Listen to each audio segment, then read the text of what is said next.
what's something I could do? Guess I'll start a business or something. I don't know. So I just started looking around, like ways to make money. How do I make money? I have no money. What can I start with $50?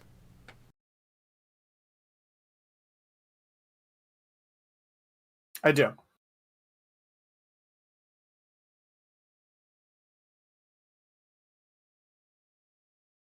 Okay. I don't know if my thing will be on track because my virtual camera kills my.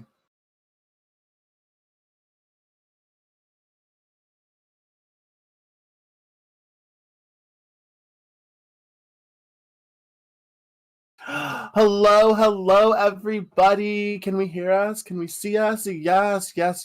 I am a London Bradshaw. I am a full businesswoman here on twitch.tv/London Bradshaw.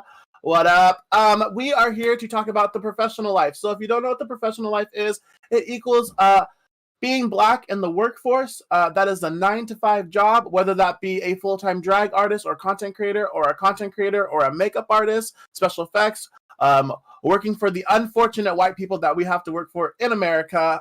If we live in America, I just saw everybody just shift their bodies at the same time. We're not incorrect. We're not incorrect. So we're gonna go around. We have literally. I am actually like. I feel like I am hosting a celebrity mother trucking panel here because we have some of the busiest Black content creators here on this platform, and to be honest with you, having us all in the same room for an hour and 30 minutes is just like an honor. So we are going to make the most of this panel. We are going to listen to what people have to say. If you feel like you have been guilted by us, then that is the point, because it is Black History Month. So if you do !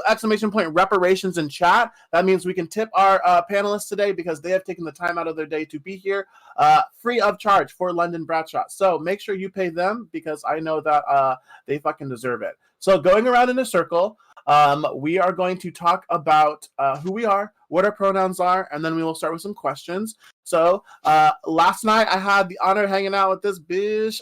She's lovely. She's gorgeous. Give it up for Milady Confetti. Hi, how are you? Hi again. Hi, everyone. So if you weren't here last night, I'm going to reintroduce myself. My name is Milady Confetti. I am a Dead by Daylight streamer, fog whisperer, dystopian content creator. I have a background in higher education. That is what my master's degree is in. Also, my degree is in writing arts and psychology. I work a lot. I don't sleep. So I'm sure we're going to get talking to that today. But my pronouns are she, her, and I'm excited to be here again. Thank you for having me.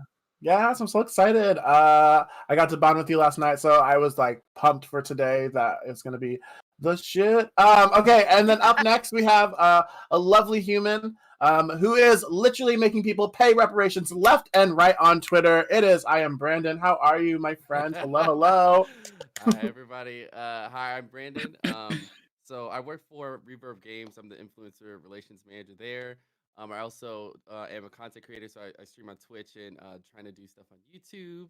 I talk a lot of shit on Twitter, and but I'm just happy to be here because I think this is a really important event to be happening, especially during this time period, and just being amongst people who I respect and love.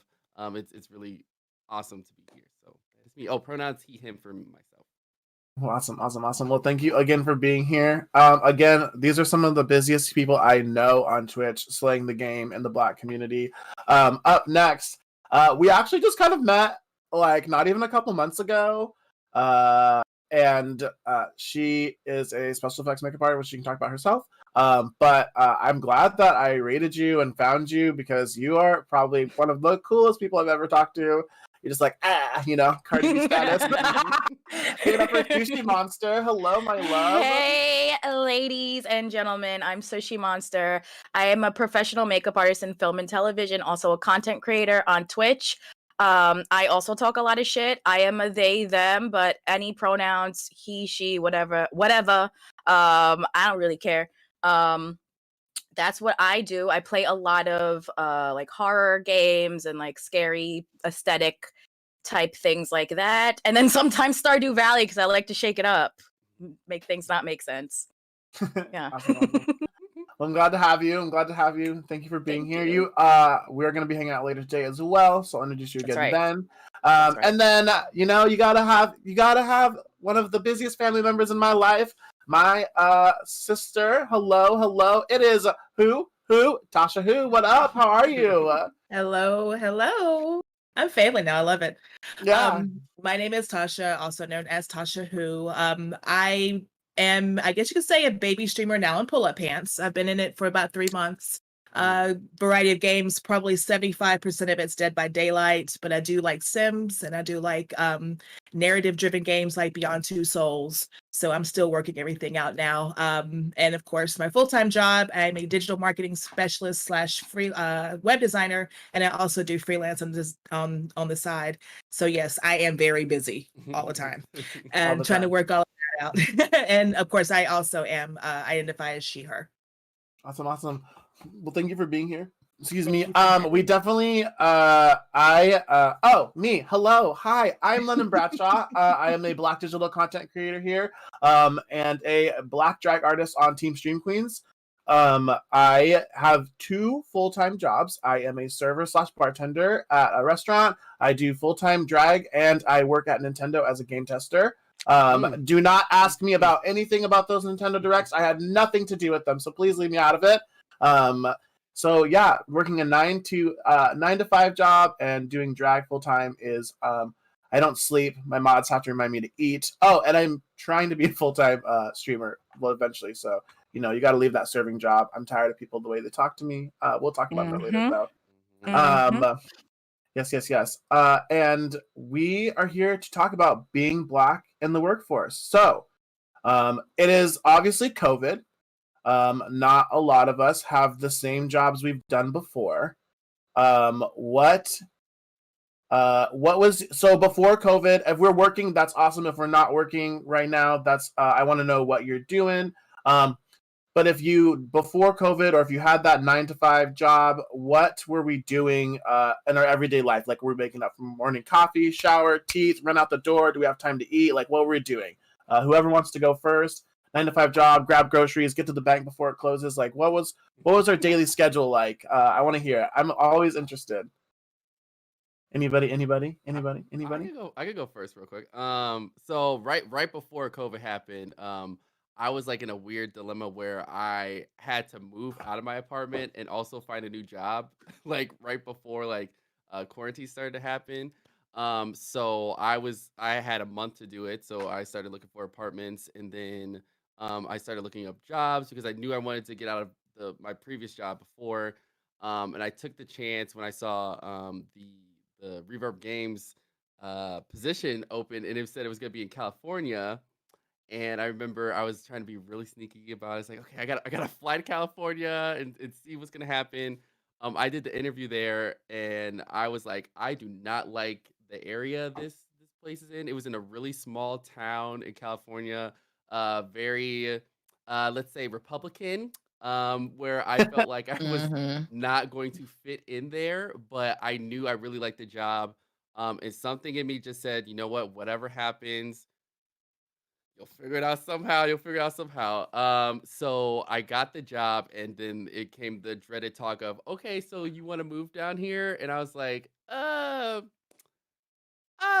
let me give you a few days to think about that. Which I knew I didn't want to move down there, but I was just thinking of what could happen. And then all of a sudden, like, COVID was starting to get really crazy, and then the stay-at-home orders were happening. I was like, okay, I can't move, and I do not feel comfortable leaving my state and going to another state where I don't know what's going on. So I started talking to my employer about it, and they were like, you know what, we understand right now, like, you probably should be moving at this point. So we'll just see what happens for a few months, and stay in Chicago, and you'll work remotely, and we'll see what happens. And I pray to God that like it would, I could stay here because I just did not think I was gonna feel comfortable where I was at. And then COVID got worse, and everybody in that office in California ended up having to work from home. And so they ended up shutting down the office there because just to keep things safe, and they were spending a lot of money keeping the office open, and no one was there. So now my entire company we're all remote, and everybody's like kind of all over the country now. So now I'm here in Chicago. Still in the same apartment that I've been working from for the last year, and just trying to make things happen. But it's been a weird experience for sure. Like I went from working in the office and then working from my bedroom, and then trying to stream from it too. So it's just been a Mhm. lot, but yeah, been interesting. Yeah, yeah. I definitely know the shutdown moment, but we'll get to that for me in just a second. Anybody else wanna go next? Anybody? I can go. Anybody? Yeah. So last year, I guess around this time, or maybe in March, yeah, it was right after spring break. I was working for a university in New Jersey, and I was actually working in admissions. So that's, for everybody not maybe not familiar, that's the department that allows, students to come in, review applications and tours and stuff like that. Well, since COVID happened, you didn't want people coming to the university just to tour the facility just for no reason at all. And actually, admittance had slowed down significantly. So, with my office, they actually shut down the office completely. So I lost my job. And there was no other like aspect in admissions to transfer to. And the thing is, with higher education, there were schools that were like hiring because in higher ed, like the spring season, the spring semester is actually when a lot of people like start professionals start putting out their resumes when they want to leave, because so you can have that summer transfer time to kind of get used to the university, get used to the culture, and then be ready for the fall semester.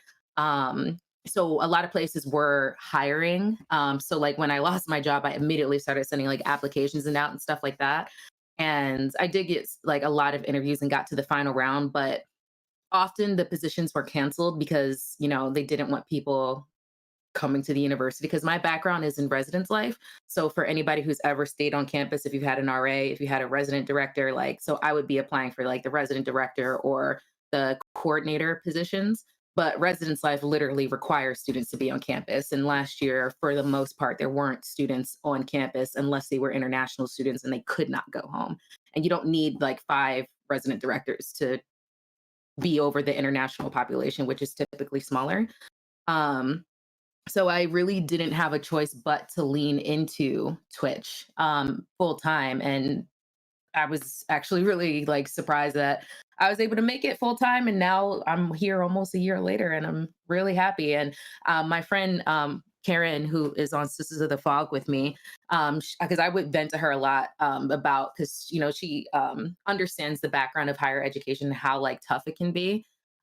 She was like, I think you got turned down from those positions for a reason, because I think that this is your true calling. And she's like, I need you to lean into that a little bit more, because I'm like always stressing, because like health benefits and like you're so used to the 9 to 5 and you're used to that structure. When you go to something that just doesn't have structure at all, it's like, okay, this is weird.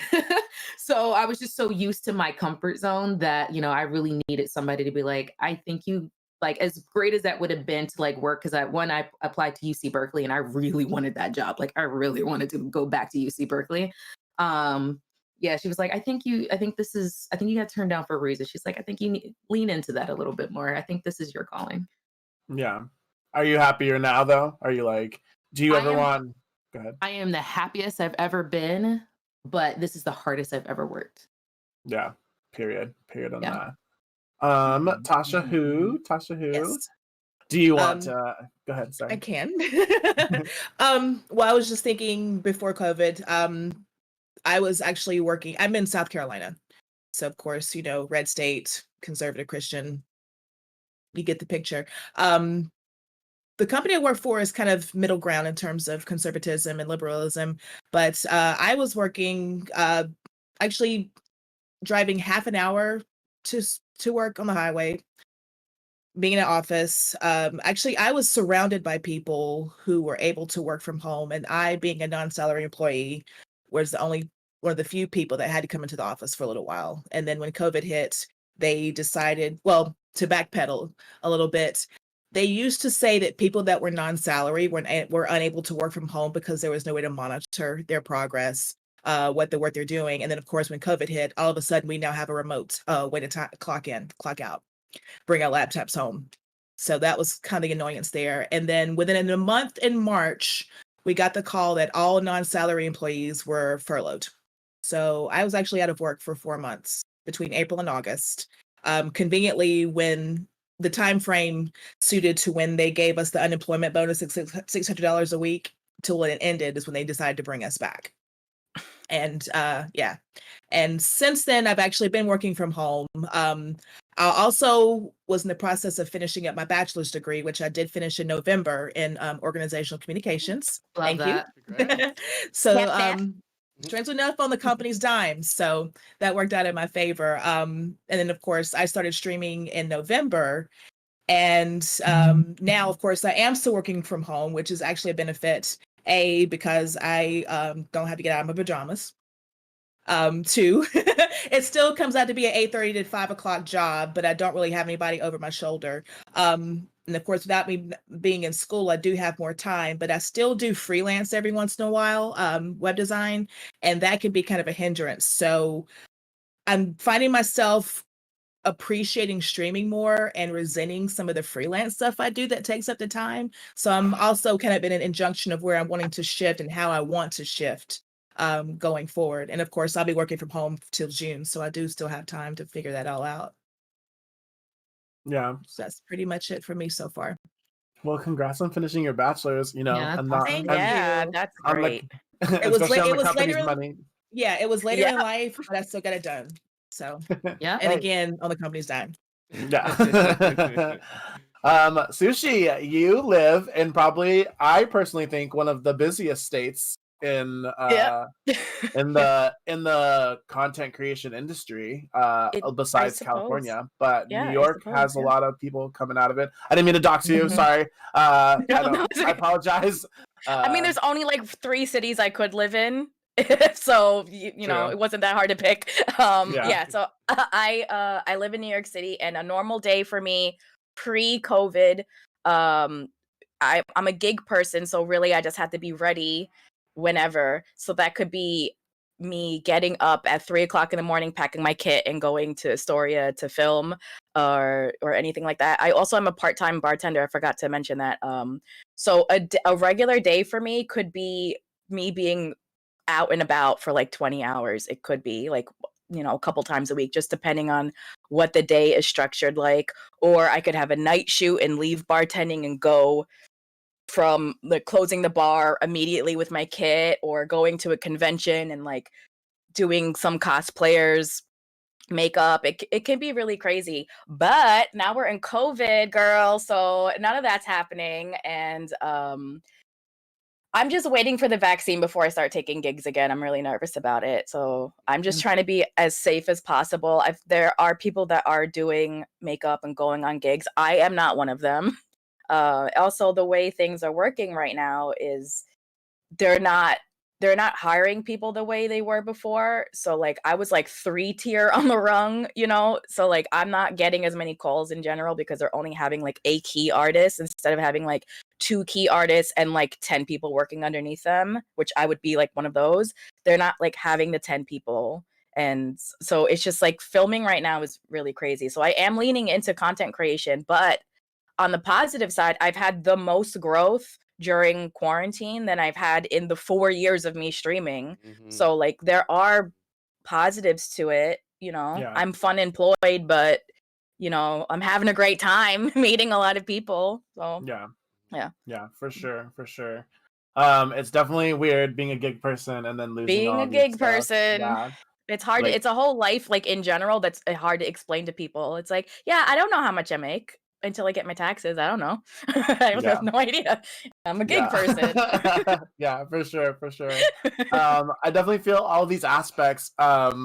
So here's my life. I get up, I got a job at Nintendo by accident. Someone was like, "Hey, we're looking for A, B, and C," and so I applied, and they tried to put me in another thing. But being as strong-willed as I am, I was like, "No, this is the position that I called for. This is the position that I want." And they're like, "Okay, well, come do that job." And I did it. Everything was going great. I had been past Muskay, Seattle, past Muskay, Washington directly after that, which meant my gigs were like stacked. And then I really performed from like Thursday night from like 10 to 2 a.m. Oh, we lost someone. Oh, Yeah. They'll be back. We'll adjust those in a second. But I lost I was like performing Thursday night, Friday night, Saturday night, and then like Sunday morning for brunch, and then I'd go to work from 9 to 5, and then sometimes during the weekday I would have like the 9 to 5 gigs and whatnot. Or sorry, not the 9 to 5. I would have like drag gigs on the weekday, so I would literally be like, "Oh my god, work was so fun!" Like gluing my brows down, walking out of work and stuff like that. And I was 2020 was going to be good for me, like, you know, traveling, performing across states, like doing all these amazing things. No, I'm not going to be on any national television. There is a rumor going around that I am on a TV show. It's not a thing, so don't ask. Let me just do this real quick. Hi Sushi, welcome back. Sorry about that. My Discord shat the bed. No, you're fine. You're fine. Welcome back. Welcome back. Sorry about that. Yeah, but we had everything going for me. I was like, oh, this is going to be a busy year. And then literally they're like, oh, this thing called COVID is happening. And then like one by one, all my gigs were like disappearing and stuff like that. And then my work job at Nintendo was like, hey, go home and we'll have you back in 2 weeks. And I was like, I am never going to see these people ever again. But it was nice making some new friends for just like a couple weeks. But then after that, and then the restaurants, you obviously can't eat indoors, and we didn't know how to construct that. So I was like at home. So I got onto Twitch. And honestly, it's the thing that I needed personally because I do want to be a full-time content creator in general. So I just needed that push to get out of the 9 to 5 like job and stuff like that to be a better makeup content creator. So I started body painting every day, and I started doing makeup every day. And I think being on Twitch and stuff like that is like the happiest that I've been, and meeting like so many amazing, crazy people that you would never have. And personally, as a drag artist, I feel that I am like a top tier drag artist in my city. There are other top tier drag artists as well, but there's so many gigs that a drag artist can have. So then I think like when you work with drag race girls, not everybody gets that opportunities. There are more opportunities here on Twitch that I have gotten rather than the things that I would have gotten in person, because people trust us here and people believe in us and stuff like that. Not everybody, but people believe in us. So that's my story. So my next question. Also, again, chat, if you have any questions, you can do redeem your channel points and ask a question in the Q&A section. Make sure that they are relevant to the subject that we are talking about now, being Black in the workforce. If we do not feel comfortable answering those questions, we will not answer them for you. But let's like stay on track with questions. Do not ask any random questions. If you want to ask someone personally a question, like what kind of makeup does Sushi use, or where does Brandon get those cool 3 a.m. hats? You can ask those, but just make sure you're respecting everybody's time and boundaries here in the chat and in the voice call. So, being Black in the workforce, what have our experiences been being Black? I think, and I'm not speaking for anybody, I think most of us identify as in the LGBTQIA plus 2+ umbrella. And if we don't, that's okay. But what is our first? What is our experience being Black in the workforce? And if we identify under one of those umbrellas or the umbrella, what is our experience being Black and potentially queer? I have a story. Yeah, we're here for it. Definitely, like when I used to work retail. I was like 22 at the time, and I used to work at Walgreens, and I used to do liquor management there. And I was very quiet about like my sexuality when I worked there, just because I was just there to work. I wasn't there to make friends. I was just trying to get money, get out, and all that kind of stuff. And I remember there were these two grown men, like definitely 35, both of them, who used to harass me at work, just for being gay. And so I remember one time I walked into like it was like I was throwing out trash or something, and they walked in when I was in there, and they were both like, "Oh, you like sword fighting? We hear," and all this kind of stuff, and like, trying to come at me very inappropriately at the workplace. And this was like after like a month or so of dealing with it. So I left out, and I remember I went to my boss and I went to the HR department, and I had this whole discussion with them about this situation that I was dealing with these men who were doing it, and they had the corporate people come in and all this kind of stuff. And this was like a few years, oh God, 10 years ago. So like this was serious if this was happening. So the company talked to them and it became this really weird thing at work because then at this point, everybody then knew what was going on with me. So people were like giving me the stink eye because like the two guys who were doing it were kind of like people really liked them, but they were not good people. So when I went to HR about this, I was getting like, why you should have just ignored it kind of thing. And so the HR department gave me an opportunity to kind of decide their fate if I wanted them to like leave the store or have them fired and all this kind of stuff. And I just basically said, I'm not going to do that because I know they have children, they have families. I just want them to leave me alone. I know I don't want to be attacked for who I am as a person. I'm just here to work. I want them to leave me alone. So they had to stop stop doing stuff to me. The one guy just we see each other just walk past me. One of the guys actually came to me and apologized, and we actually became friends afterwards, which was kind of shocking because I didn't think that would happen. But he really apologized for how he's acting because he was just like I've never really been around any person in any queer kind of identity, and so I acted out like as if I was a child, and I apologize for doing that to you. And I forgave him all that kind of stuff. And but just remember dealing with that. I was so I felt like so isolated and alone because I Yeah. didn't know how to handle that kind of stuff. Yeah.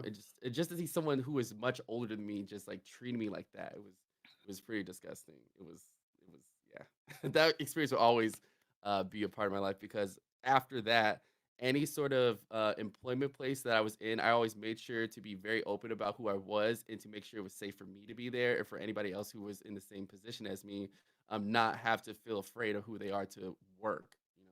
So um, it was a horrible experience there, but it taught me a lesson of how to deal with future experiences. That's awesome. Yeah. And we'll definitely talk about that later because I do want people who maybe not feel comfortable Mhm. expressing themselves in the workforce as not only a black person, but like also maybe like a queer person who Mhm. they just want to come to work and Yeah, like yeah. get that money because we have lives to live. You know what I mean? Like the lives that we need to live are Yeah. important, and we've gone through a lot, especially in the last couple of years. So all I personally want to do is go to work, go home, hang out with my friends, and go to bed. But that doesn't always happen because there's always, no offense, a white person who wants to stop you in your tracks to make a deal over nothing and everything. Mhm. Milady, Yeah. experiences of being black in the workforce and being also a black woman in the workforce because black women are doing the most for us, even if people don't realize it. So Yeah. I honestly found higher education to be probably the most traumatic. I mean, GameStop is right there up there too. But I mean, honestly, like short story about GameStop. GameStop is just like a bros like club. It's like a fraternity, honestly. So I mean, I'm not surprised that none of my bosses look like me, none of my district managers look like me, none of my regionals, and then all the way up the corporate, we're all white men. So when I literally just went there, showed up for my check and left. But yeah, with working in higher education, my one of the most rewarding jobs I ever had was working in social justice. I was in charge of the women's center, and I'm the type of person like if I do my research on a job and you tell me, this is our, in higher education, you have your pillars or your morals that you stand for, blah blah blah. And for a social justice office, it's kind of needed. But if you're saying, we're going to stand up for students, we're going to represent, students and their interests, we're going to provide a safe place for everybody in X, Y, and Z, I expect those to be upheld. And I'm the type of person like I communicate directly when things are falling short, when things are going great, some areas that we need to improve on. But I think when you're a black woman in, the workspace, that often gets interpreted as you being aggressive, you being mean, when really I don't care about anybody that I work with that much to like give you that much of my energy. If I'm here to show up to a job and we're here to do a service for students, that's what I have to like, that's what I'm here to do. I don't care what the president is doing. I don't care what the board of trustees is doing because honestly, they don't serve the students. They're there to serve a number. They're there to serve, cost centers so people have money and then you can spend more money on stupid things and raise tuition. Like that's y'all's job. What we are here is the interest of protecting the students. So when y'all are making those, beneficiary decisions, it ultimately does represent the student's voice. And, in the social justice center, I found a lot that was like the barriers that I was running into. It's like, well, but you're being a little bit too outspoken. It's like, don't you think that that's a little harsh? And I'm like, I'm just talking, but also like I'm holding you accountable to the things that we said that are here, those things that I signed on my contract, the reason why I'm here. Yeah. And it's just entirely frustrating because you would think that a place that's centered on social justice would understand why putting a label as the angry Black woman on the director of the Women's Center is not a good look. Well, And like it's really silly. yeah. So I found that to be extremely traumatic, but it could also be because I only found that in the institutions that I worked in New Jersey. So I don't know if that's like a Jersey mentality. I've worked in plenty of schools in the state. I know when I've gone out of state and I've worked at other institutions, I didn't run into those problems. So it could honestly just be like a cultural thing here. I'm not sure. But yeah, I one thing I know in my job I always wanted to push for is intersectionality. So, in my center we had the Women's Center, the LGBTQI Center, we had the Spiritual Exploration Center, and then we also had the Multicultural Center. But this was all in one big space. And it was interesting, like before I took the role, none of these places talked to one another. So, like, if I'm a Black woman, should be able to go into the multicultural space. If I'm, interested in practicing some type of faith or whatever, I should be able to go into the spiritual exploration center, me being a woman, and then me being ace, like I should be able to go in all of these centers. So why don't we talk to each other? So that's one thing that I always wanted to push. And I hope that when I left that space that those conversations continue, but ultimately just for my mental health, I had to remove myself. Yeah, for sure. Mental health is definitely important, and especially in the workplace. Like, I agree with Brandon and you, milady, with mental health. Like, you want to make sure you're comfortable, one, in a workplace, and you want to make sure, two, milady, your mental health is like first, because you can't do your job that you've worked so hard to get if you are not in a comfortable / like positive mental state. So if those things are not there, please get out of your job if you're not happy, but like also maybe find something that makes you happy and comfortable and makes you feel safe as well. Tasha, hello, my love. What is your experience, if you're willing to share? Yes. You can go as deep as you want. We just want to make sure that our voices are heard. Yeah. And spoken. And for the most part, and of course, I think I'll kind of go back in reverse, because my situation has definitely been kind of mixed bag. The company I currently work for is a company called Smile Makers, and we are a little sister company for a company called Oriental Trading Company in Nebraska. So it's mostly products geared towards kids. Our sector deals more with medical and dental. We do have a licensing with Disney, and one of the biggest, or I have two kind of key points in terms of this conversation that deal with myself as race. About 3 years ago when Black Panther came out, we got the licensing to make stickers, and our advertising featured this little Black kid, excited, has the stickers and is all happy. And I'm a subsector. With me being the digital marketing person, I'm not part of the marketing team, but I overheard a conversation with our marketing director basically stating they did not want the Black kid on this advertisement because they felt that it was isolating. Well, A, isolating it to be just for Black people, and B, putting him in a stereotypical situation. Because it was Black Panther, it was this Black company, this Black movie, putting a Black kid on there just sent the wrong message. And so I, not necessarily angry Black woman, but definitely perpetually nosy one. I kind of walked in and I said, I kind of overheard the conversation about this. And I don't mean to overstep, but I was just curious as to what you meant in regards to it being stereotypical.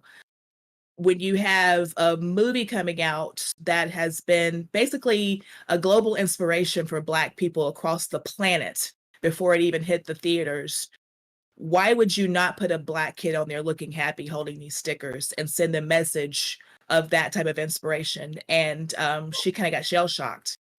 And needless to say, the ad placed and we sold stickers in that regard. But it was just this weird thing. And it also, because I am the only Black face on our entire marketing team, period. So to even have these kind of conversations at that time were kind of weird, but it did set the precedent for those conversations going forward. And it also allowed me to get a place as what they call a pillar for Oreo Trading Company's diversity and inclusion committee. So I actually just started that a month ago. So we extend these conversations for the same reason, because it made us realize, especially for our sector, I mean, diversity has never been a problem. Executing it in a manner where you understand where it goes is another. And so being able to have that platform now makes a huge difference for me, at least, to kind of keep that message going forward. And one of the things I did hint in our first meeting is we need more Black faces on our marketing team, especially with me being just kind of a secondhand person. Yeah. So we'll see how that goes. For sure. So that was the biggest story I had from a professional front. Before then, I did work for a nonprofit as well, and they were primarily Black company, organization, nonprofit, and stay that way. I wish I hadn't lost that position, because that was an actual awesome experience to kind of go there and then to go in reverse. But in this regard now, at least, I'm in a position, or at least a stepping stone, to make a difference for my own, and we'll see how it goes. Yeah, for sure. And I appreciate that. I definitely, and like someone said in chat, because white people are the only people who have teeth, obviously, which is like, why can't we put Black? I mean, like, honestly, as like a queer person, like Black Panther was like a life-changing moment for me. Even though it was a Marvel movie, it still was like, we are putting a Black ran movie basically on the forefront of America right now, and it became worldwide. So like, please make sure that, like, you know, as like a little person, I'm just like, thank you, Marvel, thank you. You know, it's just like when I know that. Actually, I'm not going to get to that point yet. I was going to say, I know that there's a certain vice president. I know that a lot of people have feelings about her and how she marketed herself, but she still made pathways. And has made a lot of young Black girls and young Indian girls like believe that, you know, their lives are more valuable than they're being told. So we can get to that point in another section of this panel. But Sushi, do you ever? What is?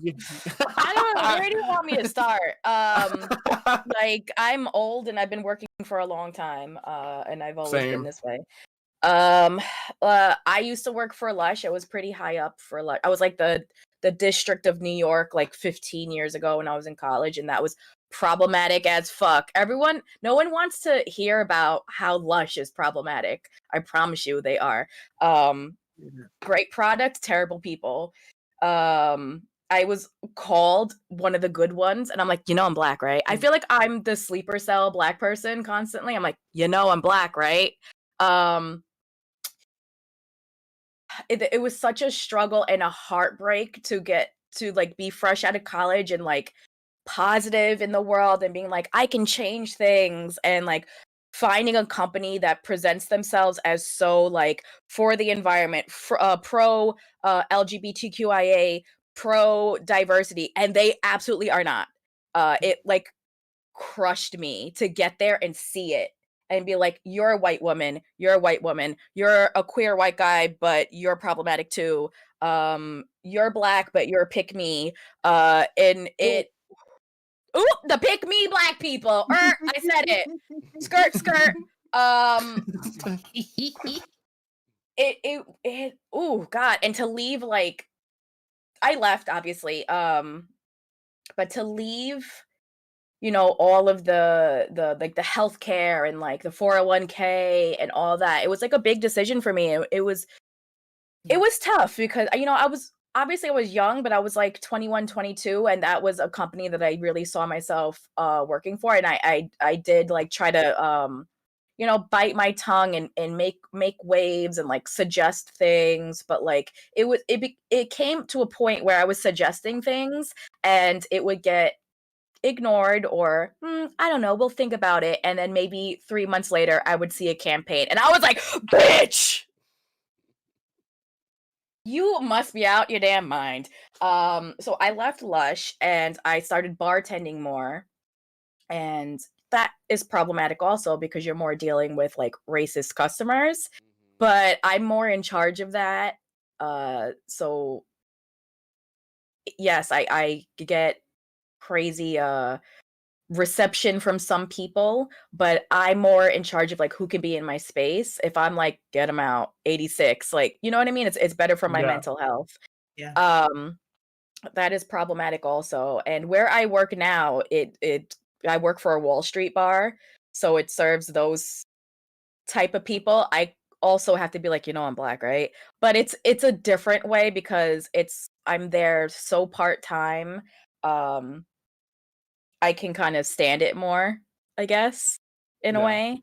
And then for makeup, I don't really work for a company. I'm not in the union. There are problems in the makeup industry with diversity and inclusion, and it is a male-run industry. A lot of people don't realize that it is a male-dominated industry, a straight male-dominated industry. So I have to struggle with that also. Misogyny, misogynoir. But I'm not working for a company.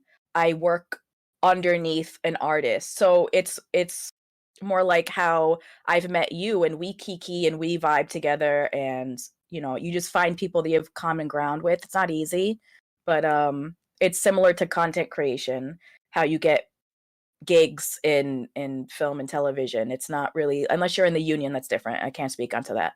But if you're a freelancer, you create your own relationships with people and that's how you get them. So there are barriers, but it's different. I don't know if I explained that. No, you did. I mean, I I fully think- get it. yeah. I definitely think a Yeah. lot of people don't know that the makeup industry is run by cis white people. That's why Yep. everybody is like, "Oh, I want to support a black-owned makeup company. What are there?" And we're always like, "You can go to Juvia's," Yeah, because you that's got like, that Danessa Myrick. She's great. I know Mhm. her. yeah, Crayon, that's the it. crayon case owned by a black Yeah. woman. Yep. There's not many, but there are some. many. So we Mhm. see you. I see you. We see you. And stop buying from Morphe. Oh, Please stop buying yes! Morphe. Please Okay, stop. we're gonna talk about it later, We but will talk about it later. the Oh, go ahead. internet makeup brands. Morphe is I have Morphe brands, but I've also stopped buying Morphe brands. But to be honest with you, Morphe's right next to Juvia's, and it's hard not to just be like, oh, they have this color. But Right. I try not to use those items first. But problem experiences. I know that we all feel this, and this can be a subject within itself. And on my next question, Milady says like we get called aggressive and loud, as black women get called aggressive and loud, but so do just black people in general. And I think it's because no one performative activism is a thing, but like when it's time for us to be defended by our friends, no one says anything, so we have to do it ourselves, which causes us in the workforce to be the most vocal because we're trying to be defensive. I know, for an example, I said this last night, but I'm going to tell you the full story today. I am probably one of our tier top servers, lead bartender, lead server at my restaurant. It's been like that ever since I've been serving. Just, it's not hard. Like, I know that serving seems hard, but it's not hard to be like smiling for the white people, taking their money, and then leaving to go use it on things that make sense to you. Like, I love being the Black Robin Hood because Yes, but, I feel the same way. I'm like, thank yes, you. thank you. They're like, oh my gosh, that white person just yelled at you. I was like, yeah, but they also That's tipped okay. me $100, and That's I'm gonna go pay my electricity bill, and I just had to smile at them. You know, you never have to see them again, especially white gay men, because I can wear my short shorts outside and be like, oh no, I dropped $1. Ooh. Fuck you, pay me. But don't tell my mom. She's in chat right now, but she knows. She knows. She knows them. Yeah, but I've had experiences. I've talked about them on Twitch. Veterans Day, I had the patio section.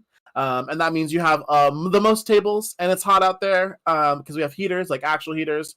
I work at BJ's Brewhouse, but granted, not only do I work at BJ's Brewhouse, I work at BJ's Brewhouse on the Microsoft campus here in Seattle, which means it's like the techies who have they just literally like, here's my card, have a great day. I'm like, okay, and just swipe it and then drop it and they tip you and they leave. They don't want to be talked to, they don't want to be looked at. You just drop their drinks, they snap at you, they clap at you, and people are like, how do you put up with this? And I'm just like, I get good money because the BJ's that I worked at is the highest paid BJ's in the nation because it's on the Microsoft campus, and it's just like parties of big ass like companies come in and they just like rack up that check, you serve them, they leave, and never talk to them again.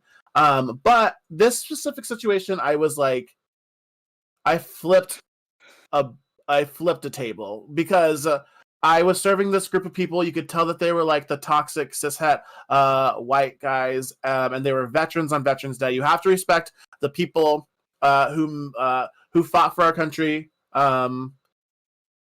Keyword, you have to, which doesn't mean that they have to, I guess, respect you as well. And by everything was going good, they were being douches. You kind of just put up with it, you'll never see them again. Hopefully, cross your fingers, knock on wood. And at the end of the meal, so by the way, there's like 9 white guys, 1 black veteran at the table. And I'm like, I respect this person more, so I'm going to help him more. But at the end, this one white guy was like, oh yeah, just let you all know, make sure you tip the help. He did a really good job. And I was like, and I looked at the black veteran and I was like, are you going to say something or do you want me to? Because I don't know if you're going to speak up amongst your friends or you're going to sit quietly. Because I don't know where the fuck you think you grew up. But like, I know that's not okay. And so then I was like, what did you just say? And he was like, oh, I meant the server. I was like, that's not what the fuck you said. And I was like, you can pack your shit, you can get the fuck out, and you can leave. And, you have people telling me that I'm in the wrong because the customer's always right, which is not the true statement. And when my manager's like, you're hey, a bartender, the customer's always wrong. the customer's always incorrect. But like, you know what I'm saying? Like, but like where are the white people then? So like, what kind of that's like an example of like experiences that I've gone through. And I was like, not the help. Like, you could have said, tip this man, tip this person, blah, blah. And like, also like the misgendering, like doesn't help as well. Like, which is another subject because you really don't want to like fight things in the workforce.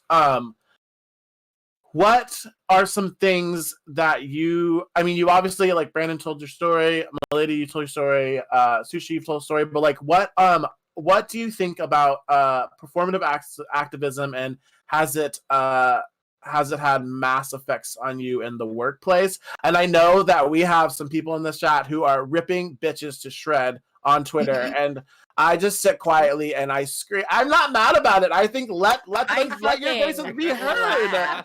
I literally am just like, say what you want to say. So like, obviously, performative activism is a thing. We talked about it last night, Milady. And I know you have an opinion, but like in the workforce specifically, and it doesn't even have to be specifically because we're Black, all of our stuff intertwines with our experiences and wherever we go, because again, we're Black. But me getting upset is I see my white server friend over here who knows that they fully heard me getting called to help, but they're not going to defend me because they're going to sit quiet because they don't also want to get in trouble because the customer's always right, which in that case, the customer was physically removed from the restaurant and the police were called. But we're not going to talk about that. But you know what I mean? Is like, where are your white friends to defend you, and the comments that are made in the workforce? And I mean, like, Brandon, you said that like, you were made fun of and it was like not a safe space for you. And it ended up working out because you were that friend. But like, where are those people? Like, where are your friends to defend you? And how do you all manage those situations? Like performative activism. Does it happen? And how do you handle it? Brandon, do you want to go first? Oh, Milady, go ahead. Sorry. Yeah, go. Yep. I think like with people like because I last night I was speaking about like performative activism is literally a performance, and it's a performance I think that white people like to do for Black people to get like a cookie or to get a gold star, as if you've that's like you making a retweet or quote tweeting, a research thread that I have done and thinking like that's your, you know, form of allyship for the week. Um, I think in the workplace, I think what a lot of people need to understand is like, because if that's your first time like seeing some form of racism, which I highly doubt it is for white people. Like we had this thing in higher ed that I like literally killed. That we would say in the office, like, oh, that's a microaggression. It's an aggression. Stop Right. minimizing what it is. It's an aggression. But when you see those things, when you get into your fight, flight, or freeze moment, you need to fight. You need to figure out how to get over yourself. Because honestly, in that point, because it's like, how do you think I feel in that situation? Because now I'm the person being victimized in that situation. And I know, like, when we would have like meetings and stuff like that, like, especially in Greek life, because I was also a coordinator for Greek affairs at one point. I've done a lot. I'm so glad with higher ed. But like, the thing is, you would find a lot of situations because, for people who don't know, there are, traditionally white organizations, and then there's like the black orgs, like the Divide Nine, your alphas, your deltas, and stuff like that. And then you have other, Greek organization systems. But when you would be in those, you would hear these aggressive statements coming from a lot of like white presidents of like of these fraternities. But then after the meeting, some like people's form of allyship is pulling me to the side later and say, hey, that's really sucks that you went through it. That was your time to say something when it was happening in front. Don't pull me to the side now. And yes, I'm going to be loud while you're doing this, because what you want to be an ally in secret. You want to help me Right. in secret? That doesn't help me. And what you're doing is more traumatic to me now than it is when it should have been in there. I don't care that they're your frat brothers. I don't care that those are your sorors. I don't care. Mhm. Call my sorors out on their nonsense when I need to, when I do it all the time, because that is me being a part of an organization, holding them accountable and holding them to the standard that we all signed up for and keeping that energy consistent. So that's this type of stuff that I don't like. Don't try to be my ally in secret. And also, like, don't try to put the performances out on Twitter or Instagram or whatever, or like, you go to one protest and all of a sudden like you've done it. Like, being anti-racist has to be an active thing that you do every single breath that you take. You don't get to take breaks. I don't get to take a break and not wake up and not be black one day. You don't get to take breaks either. If you're tired, imagine how I freaking feel. We come into Right. this world fighting, and not and we don't even get they just say we got to work twice as hard to get half. We don't even get half, because that just keeps going down with each daggone marginalized identity that we have. So it's like it's extremely frustrating. And the thing is, I don't give in to the people's performances. Like, even somebody tried that ish today, honestly, on Twitter. And I was like, I'm not having it. I don't feed into your energy because you're not worth it. Like, don't tag me and stuff and X, Y, because I don't care. Go do the work yourself. Yeah. If you come at me, you better come correct, because I will check That's you. right. Hello. That's why I put on this wig today, because I wanted to come correct. I'm in it. Edges snatched. Yeah, thank you so much. I got it literally in the middle of our panel last night. Someone was like, "Hi," and I was like, "Oh, please, thank you." And I'm gonna wear it right onto that divorce party. Yes. Anyways, and just letting everybody know in this voice call, you do not have to hold back. I am one of the loudest bitches on this team. So like, do not hold back. If you have feelings, say them. Say them. We want to make sure your voices are heard. So Brandon, Sushi, Tasha, anybody want to go next? Well, I'm definitely pretty vocal about when it comes to Say it! Say it! actions, especially on the social media. Brandon, never. Yeah. For sure. Love watching it and then DMing and being like, "Get her, Jade." I'm always like, ew. I think it was the other day when you were like, I'm gonna start paying for my tweets now, and I was like, wait, what's your Venmo? Hold on. And then I was paid for the tweet. I was like, let people know. Thank you. Mainly because I obviously personally I know what I deal with, so I can only imagine what anybody else is dealing with. I get a lot of bullshit a lot, and so like I get a lot of white people who are like, oh wow, like we love how outspoken you are, or like how sassy you are about it. I'm like, I'm not being sassy or outspoken. I'm showing you guys what racism is happening to me and Right. how you should see it and see how wrong that is. Yeah. and not, give me oh well, we love that about you. No, it's not about loving what I'm doing. It's like this is the Yeah. bullshit that we need As to if you're stop. performing. I hate Yes. that. Right. Yeah. Right. Right. Yeah. Right. And it's about like trying to give me like a personality trait to describe like me showing out the racist people or the homophobic people who say stuff to me. Yeah. Um I have definitely called out a lot of people. Me lady, we've talked about this. We know about certain situations. But the thing about it is that w- I know when I have called it out, I've always ended up being right at one point. It may not have Mm-hmm. seemed like it Mm-hmm. at when it was coming Mm-hmm. out because people want to say, "Oh, well, this person's nice because they devote a lot of time to charity." Okay, Right. well, Okay. what else? I mean, I do that too. Right. That's not one thing. And then I try to do my best to not like I try to my best to give people the benefit of the doubt, and I've definitely had some run-ins with some popular streamers who I honestly was trying to be very just you know explain to me what you are doing, and I always go back to in June when people were tagging folks and doing all this Hmm. stuff, and then I'm like, Hmm. okay, this is months later, what are you doing? Like, can you help explain this so I know people know what's going on so it doesn't feel like you're just doing that. Yeah. I got blown off. I got blown off for that. And then, later the subject matter came up again. And then, should we talk about this story, Mila? Should we talk about the story?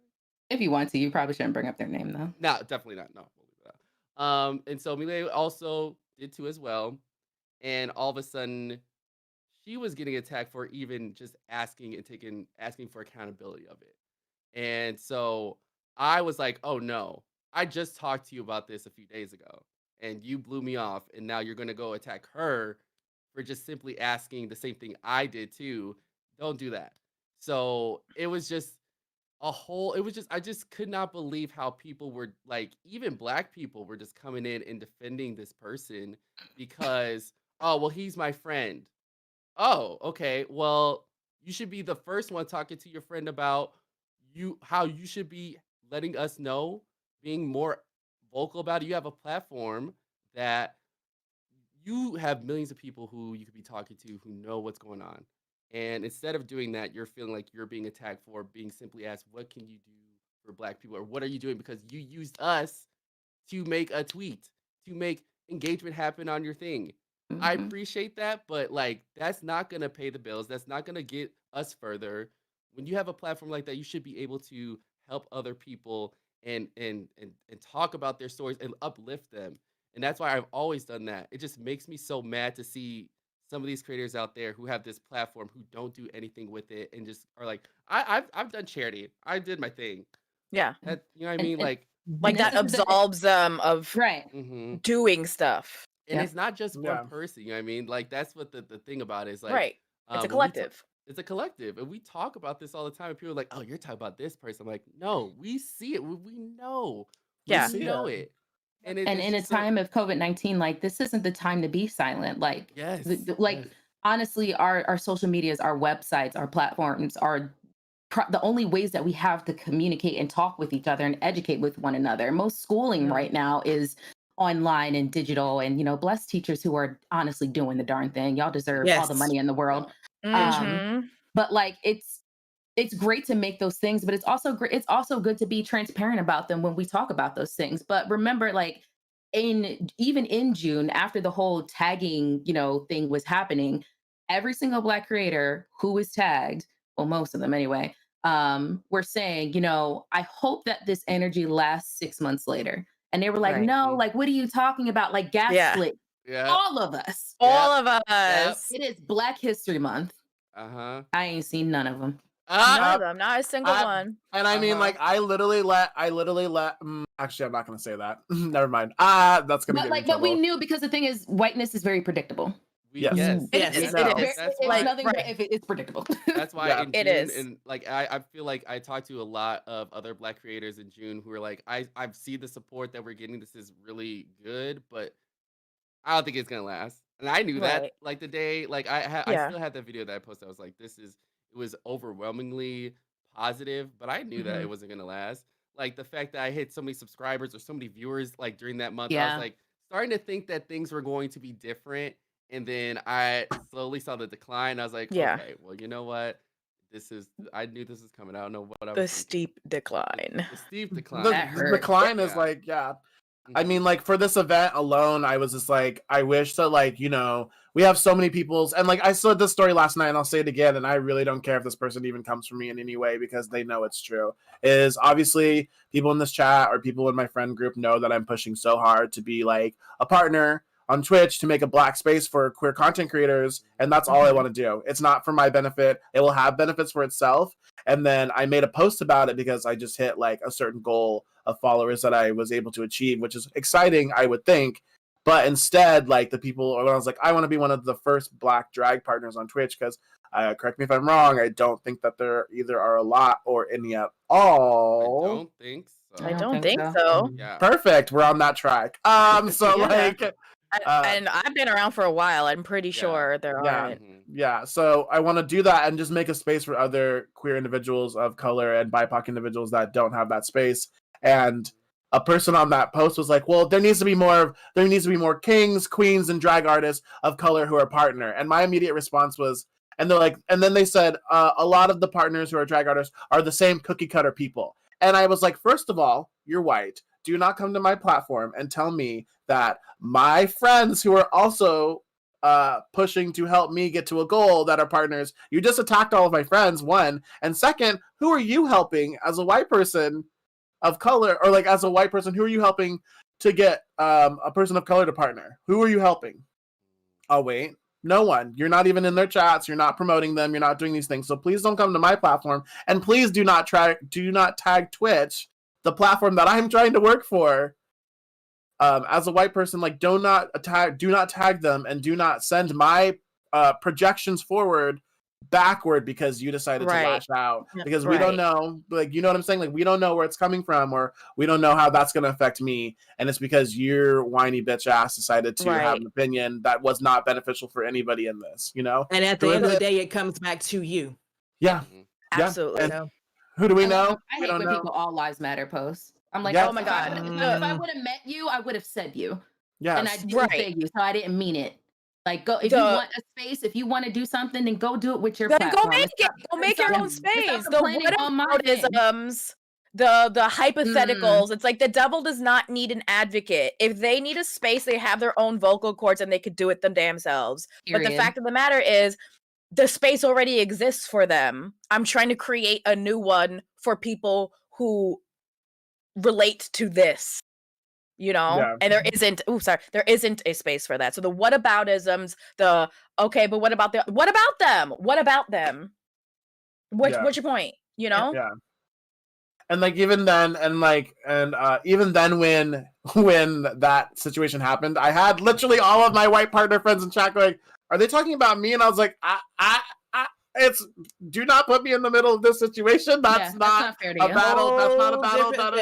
That's a whole different subject. Like, but yeah, I was like, but I don't know. That's like my opinion, and because I feel like Twitch to me is not only like a hobby; it's like a job, because I have to get in drag every day. You know what I mean? Like I have to like sit down at least 2 hours before my stream and make sure that these sisters that I want to look like twins don't look like cousins. You know what I'm saying? Or this wig is glued down. So like it's a job. Like I pay money to look like this, even though it doesn't always go the way I want it to look. Tasha Sushi, white performative activism in the workplace. We got. I got a little tangenty, but we'll never know. XOXO, who we're talking about. But well, I'd say for me, I don't really think we have what I would consider performative. Like I say, I work for mostly a conservative area of town. So most people in that regard, of course, when they have their conservative views, you hear about it all day long. But in terms of speaking up for minorities and minority issues, they're quiet as a mouse. So I really don't see it that often. There was an instance where this was actually 2013 when the Trayvon Martin murder, let's call it what it was a murder, happened. And we had he's no longer with the company anymore. We had a white individual who, in casual conversation, I really wouldn't say it was more professional. he was just wanting to talk about the whole situation and why was that kid at night walking around with a hoodie on, and he had this past, and asked me what I thought about it. And I told him right off the bat, I said, right now, I had just started working for the company, so I knew kind of where I stood. I knew how things could go. I said, I would rather just not have this conversation with you, because at the end of the day, I will probably end up getting in trouble for what I say or do. So let's just table it and keep it moving. And I look at that later. Of course, like I say, he's no longer with the company, but I think about the fact that what if I had said something? It's more or less a what if. It could be, you go to two different ways. Could that have been a terminable offense? Mhm. That would they even document that as racism? If I had flown off the handle and been the angry Black woman, would I end up losing my job and him continuing to go? Who or where do we learn from? And even in that space, and even today, those type of conversations really don't come up. I know I have a few other friends who would consider themselves liberal, consider themselves activists, but they do it in a space where they don't step on any toes. Yeah. Yeah. They know where they stand. They don't feel like they have to put a black square up today and then put their regular picture up tomorrow.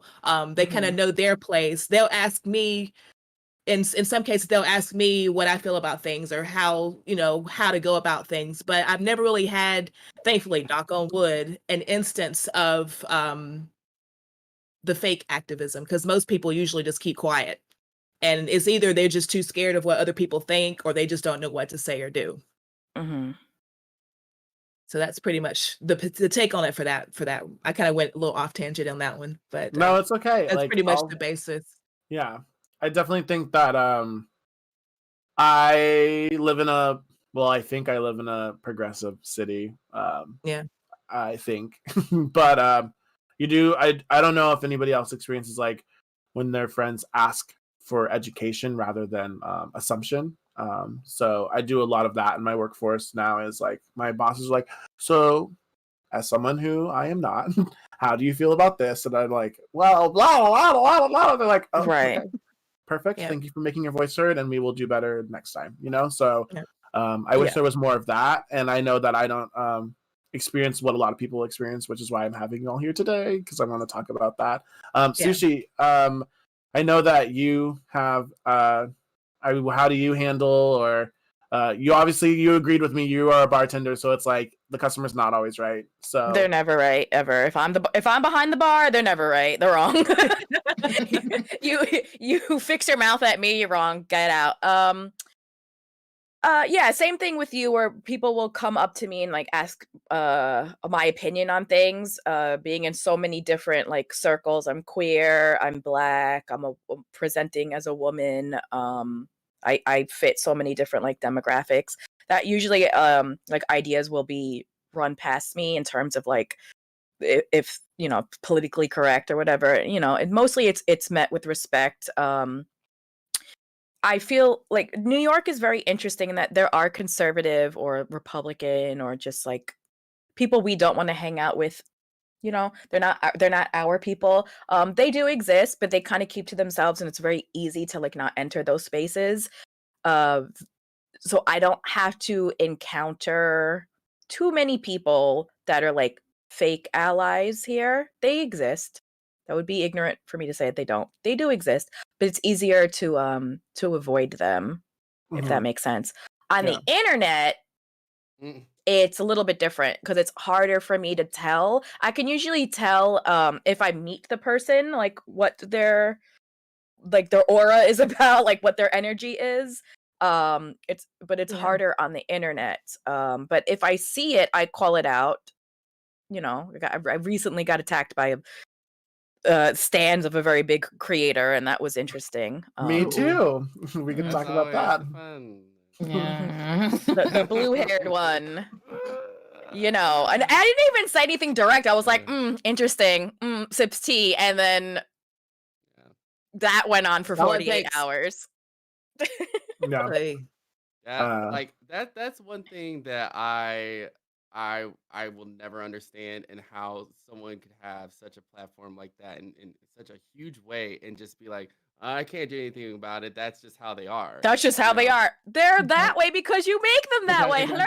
Yeah. And you Yeah. continue to enable their behavior by saying Right. Yeah. Right. Yeah. And like every single response from them, I was like, you're proving my point. You're proving retweet, you're proving my point. Retweet, you proved my point. Thanks.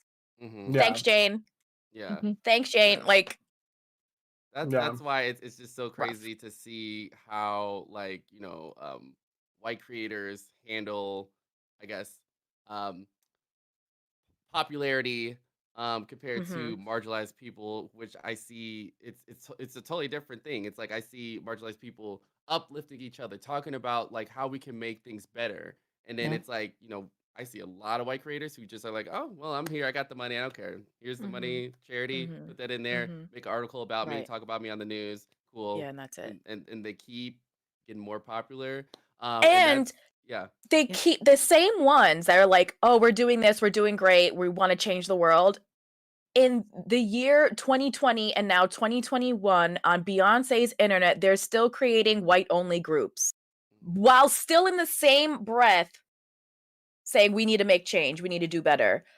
What are you doing? What are you talking about? I saw so many new stream teams that came out in August or so, all white, and I'm like, hello?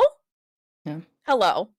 Or panels or charity events. This is your opportunity. And it's the same people that keep talking about it. It's like, but you're not doing anything.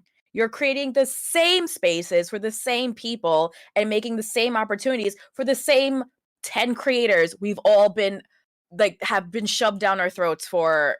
How long have we been on this platform? I've been on Twitch for about 6 years. Brandon probably 8, right? Yeah. It's the same 10 creators that are shoved down our throats, and they're still making the same spaces for the same people. Yeah, and that's and I will say for sure. I know for myself, I've been on this platform for a very long time. A long time, A very yeah. long time, and I know when to step back and let others have like space and uplift other people. That's why even with Twitch reaching out a Black History Month, I was very skeptical about it because I was like, I don't want to like I've done it quite a few times. I don't want to be like in the forefront every time. I want to have other people have their shine. I'm good with supporting people from the back. I want people to have their shine like that. But unfortunately not everybody is like that. And I think it's important for people to step back sometimes and allow others to have their shine because there's so many great creative minds that are out there that we all should be just letting people do that. We don't need to hog it. There's enough room at the table for everybody. For everyone. For everybody. Yeah. It's not just like one person at the top and like nobody else can eat. And that's why I still till this day will always I will step back anytime to let other people get their shine, their highlight.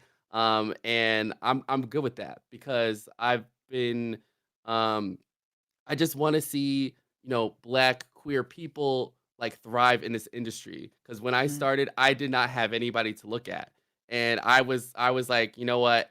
If I'm going to try to do what I can, and if I got to deal with all this bullshit to get through it, and if I can like help inspire people, I want to do that. And when it's time for me to step back, I'm gonna step back, and I will do that every time.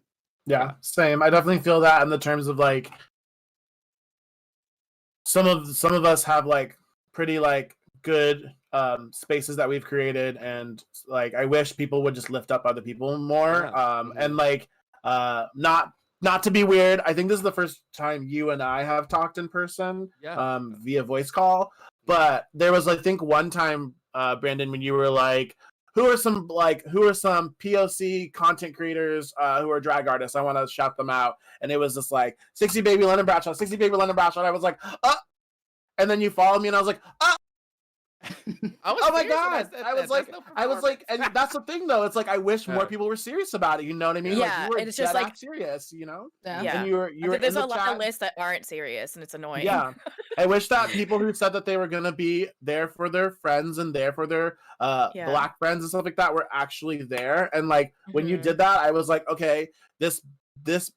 I say bitch in a positive term. I was like, this bitch is real. Like, this is a real one. Like, you're in chat. We play games together, and I was like, it's not. There's no like, I'm here and you're here. It's like we're both here. Yeah, I we're don't. both here, you know? I do not think I'm anything of. I don't feel like I'm better than people at all. I feel like we're all Period. on the same level. Yeah. I don't Yeah. feel any sort of like any like I'm hearing none of that because I thrive off of just people's energy and everybody's Right. creativity. You know what I mean? That's Yeah. why I feel like I've gained so many great friends through the process of streaming, but I also made some really met some horrible people as well. Mm, Mm. And that's why I felt like, you know, being here today was important because, you know, Black queer people, we are already dealing with so much, and not even our own people will support us sometimes because, you know, we know what it is like in the community of Black community when it comes to queer people.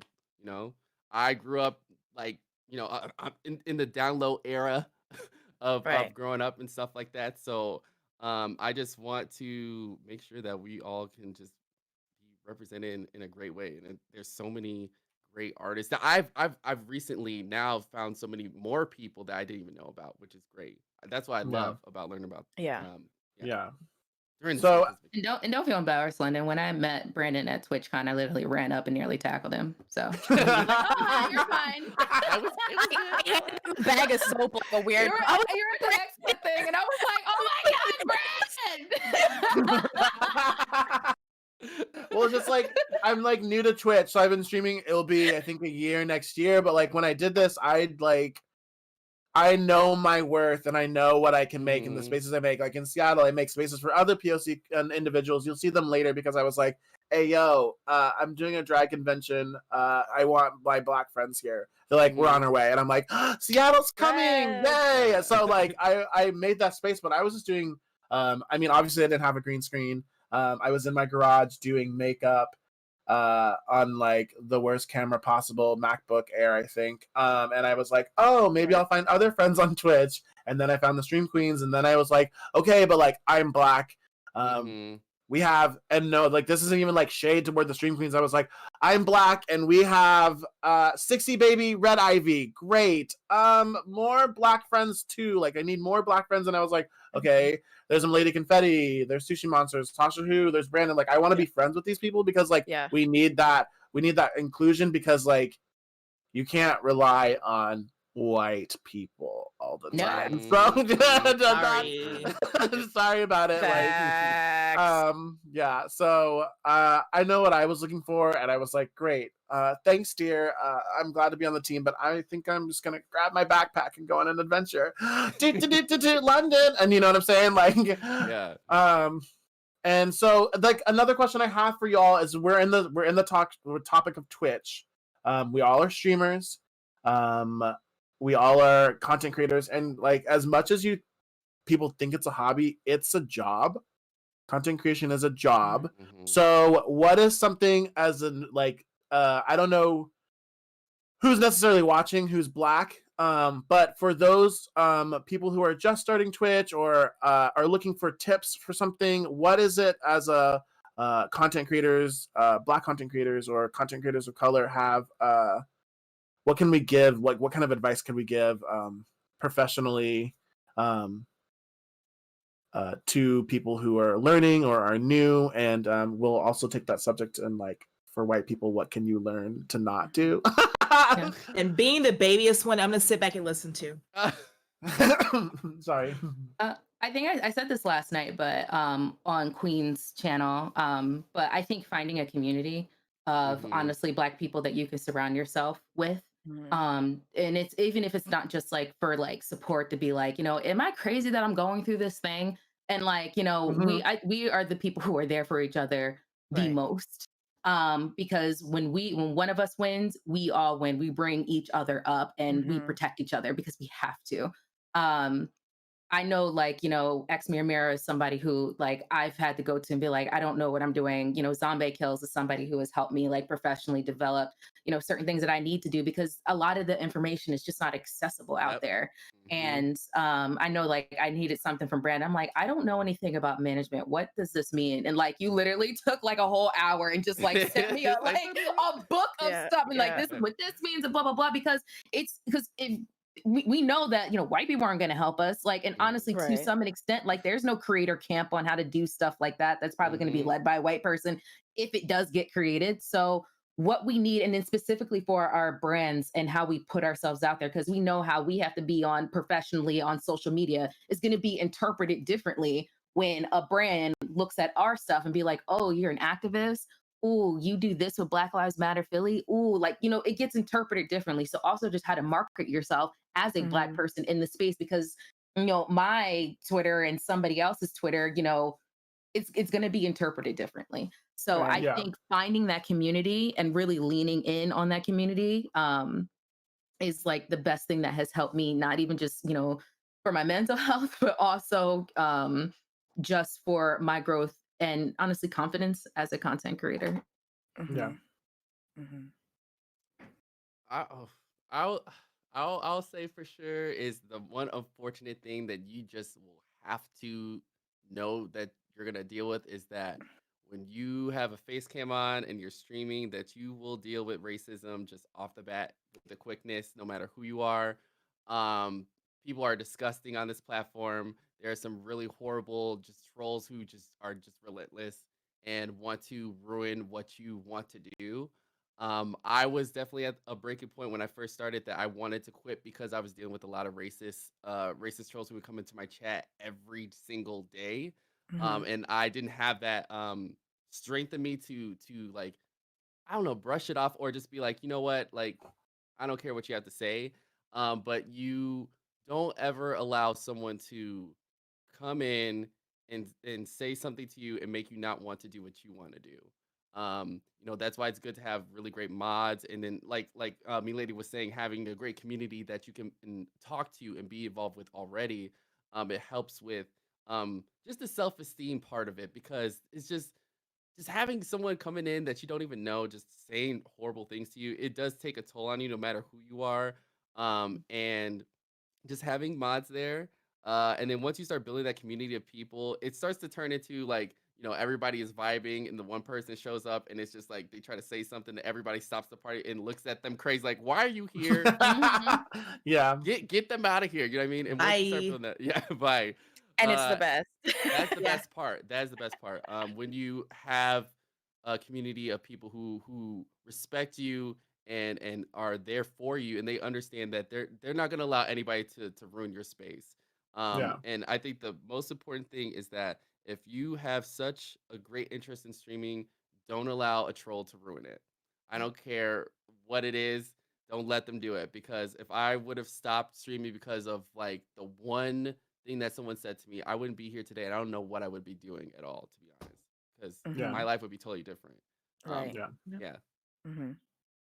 If I could go back and tell baby me anything about streaming, it would be like really watch out for people's actions. It's not what they say, it's what they do, right? Hmm. And I feel like you're going to meet a lot of people as a newer streamer that like say they're friends with you, say they're there for you, and then you're there, you're very supportive, and it's not given back as like a friendship, because if someone's friends with you, they should be really excited about your wins, Yeah. right? Yeah. Hmm. If someone's not excited when you have exciting news, that's probably not a real friend, you Mhm. know?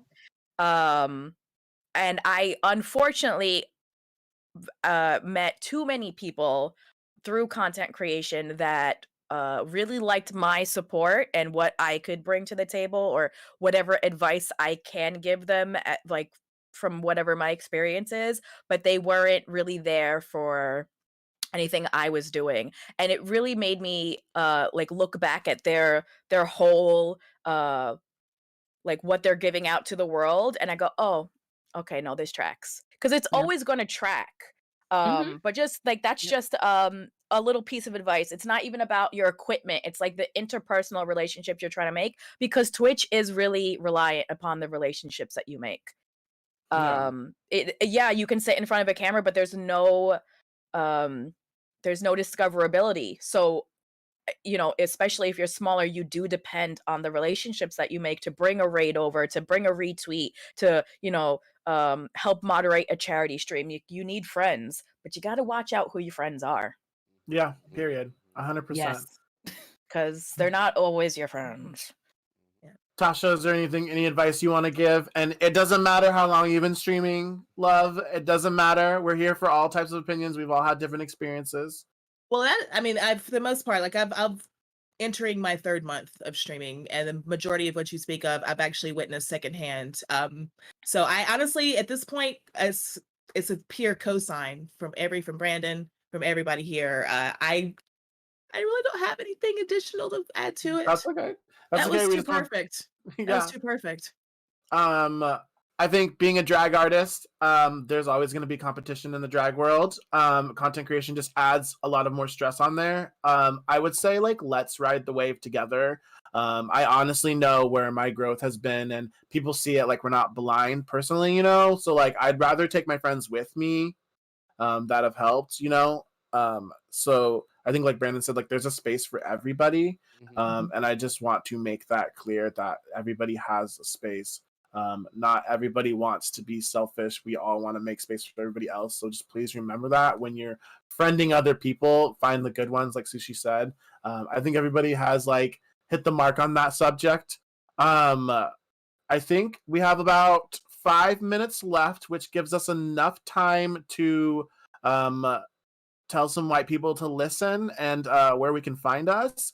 Yes. I appreciate everybody for being here. Honestly, I'm literally almost cried when all of you said yes to being on this panel, because it was just like oh my god, these people are people that I have looked up to in the community, and like it's where I look when I'm like, none of my white friends can help me. I was like, what is this community doing? Because I just need help, or I like listen because you all understand. So I'm grateful for this panel. So I want people to keep supporting you and finding you, because if you're important to me, I know that people here will listen. So please, please, please, please, please tell us where we can find you. I know some of us are working on some goals. So what are we doing? Where can we find you? We'll start with Tasha Who. Oh, I'm always first. Well, I am on Twitter. You can find me under Tasha Who or Token Mixed Girl, which is actually a play on my initials. I am a biracial individual, but I do identify as Black. The same name is also Instagram, still under development, and of course Twitch, Tasha Who. Every Tuesday, every Thursday, and every Sunday, unless the schedule changes. And everything, like I say, even as a baby streamer, I'm still learning from you guys. This is all still brand new. I'm trying to find my mark, my community. And of course, London already knows I interact with a bunch of people across the circles. So I've been enjoying immensely being able to bring those circles together and even expand my own community itself and grow. So thank you guys for that very much. Hey yo, my New York sibling, Sushi Monster, where can we find you? Okay. I'm on twitch.tv/sushi with an E, IE monster, one word. Twitter, Instagram, all that. Tomorrow's my 4-year stream anniversary, actually. Ooh. Love that. Yeah. So I'm going to be doing a big nun recreation makeup from The Conjuring, full body costume, the whole thing. Yes. Yeah, so we're gonna get the special effects makeup popping. I haven't done it in a long time because I've just felt like really weird about my art lately, but I'm gonna do it tomorrow and hopefully do some gaming also. We'll just see about my mental state there. Yeah, I also have a podcast. It's a comedy podcast called the Everyone Sucks Here podcast. We find silly stories from mostly Reddit and make fun of them. That's pretty much like the surmise of that. And also, Tasha Who, if you ever need help with anything, let me know. I've been on Twitch for years, like half a decade, and I just want to be a good example. You know what I'm saying? So if you need like who's normal, who's not normal, who to stay away from, like I got that going on. You know, like I'm poised to follow when we're done. Yeah, like Definitely. I just want to be like the good egg. I just try to be a good person. That's it. Yeah. That's all I can Absolutely. offer, you know. For sure. So that's Absolutely. it. Those are my socials. Yeah, I just try to make people laugh. So go follow me if you like jokes. Yeah. Same. Milady Confetti. Hi. So you can find me, all my social medias are Milady Confetti. That's Instagram, YouTube, Twitter, Instagram, all of them. Also TikTok. I forgot I do TikToks. Oh my God. I keep forgetting about that. Oh yeah, TikTok. You can find me. I stream 3 days a week. So Tuesday through Thursdays, you can find me streaming. If not, I'm typically making some type of cosplay. I'm doing something. I have my own personal podcast that's only accessible on my Patreon or for my coffee supporters. Because there's just some things I just need to like guard for my mentality. Because people are crazy. Yeah, I mean, that's mostly what I'm doing. I have a couple of cosplays coming up. I know I decided to do the new Blackfire from DC's Titans. So I'm going to be working on that and putting that in the works. So, definitely pay your reparations because that shit is expensive. Yeah. I'm just putting it out there because I just did the math last night. Oh my God. Yeah. But other than that, yeah, that's typically where I am. And if you want to come over to my community, we're pretty much playing Dead by Daylight, lighting races on fire, the usual. Yeah. Brandon. Like, that's what we like. To Dead by Daylight. Like a week ago, I just started playing Dead by Daylight. I'm kind of into it. Yeah, We'll it's play- fun. Yeah, it is fun. I have too many hours into that game, but yeah, that's I just I'll definitely go check that out because I want some tips. Like I don't stream it, but I want to get better at it. yeah, definitely come through. You should start streaming it. You get to fight racists with the rest of us. Yes, let's go. Oh my God, me and you, baby. Yeah, Brandon, where can we find you, my love? You can find me on Twitch at I am Brandon, on Twitter at I am Brandon TV. Pretty much all my socials are I am Brandon TV because I can't get that name because it's been squatted on. So, but yeah, I streamed a lot this week. My schedule, I don't have one because I'm at this point where I just stream when I want to. I don't have time. I'm tired. I'm old. I'm a little tired. So I try to stream what I want, but usually it's Tuesdays, Wednesdays, Thursdays, just 3 days a week. But if you see me pop up, just stop by whenever. We're now doing gaming streams, and then I started recently learning how to DJ. So Yes, you have. Yes, you Yes, have. you We see have. it. We see it. We Try see to- it. If Yes. I'm awake, I'm in there. Like, Yeah. you know. So we're trying to bring back Black queer house music to Twitch in a really big way. I'm really excited because it's been a part of my life for a long time. So I've been really it's just been such a great experience, like learning how to do it and then like listening to all these songs that I grew up with and being like, wow, this like is powerful stuff. So you'll probably see me like once or twice, like really late at night playing some music. Might have a little white claw Yay. stuff, but stop by and have a dance or two. Yeah. Well, damn, we should have asked you to DJ this convention. Hey, dang it. Year, I'll learn. If Yeah, I I know was how like, to do more, gosh. I'm good. I can. We tell you I asked, more. want you to do all the music at the parties at the conventions. Hey, Yes, I'm please. That'd be open. lit. I'm Especially open. TwitchCon. Oh my Right? God. It gets so dry. Oh my You know, God. you know about that. Oh, those parties and the Hey, music. Twitch, Oh when my you God. hire him, please pay him. Yeah. Oh, I will not be man. doing it for free. I will. Hey, not do it for free. the man. I I would want to love to see throw it. my ass in a circle. I would love for Damn. Brandon to introduce me at TwitchCon and be like, and now welcome to the stage, London, Oh, Toronto. I'd be like, hey DJ, throw that track. I'd be like, wow. Anyways, no, we'll talk about that later. Again, thank you everybody for being here. My name's London Bradshaw. I am a Black digital content creator here, making space for other queer content creators of color and BIPOC individuals. This was the professional panel, being Black in the workforce, whether that be content creation, full-time jobs, or working on Twitch. I appreciate everybody for being here. If you do exclamation, I don't know what the exclamation point is, but there is a command in chat to follow all of these content creators, and there is still a command in chat to get these bitches paid, and that is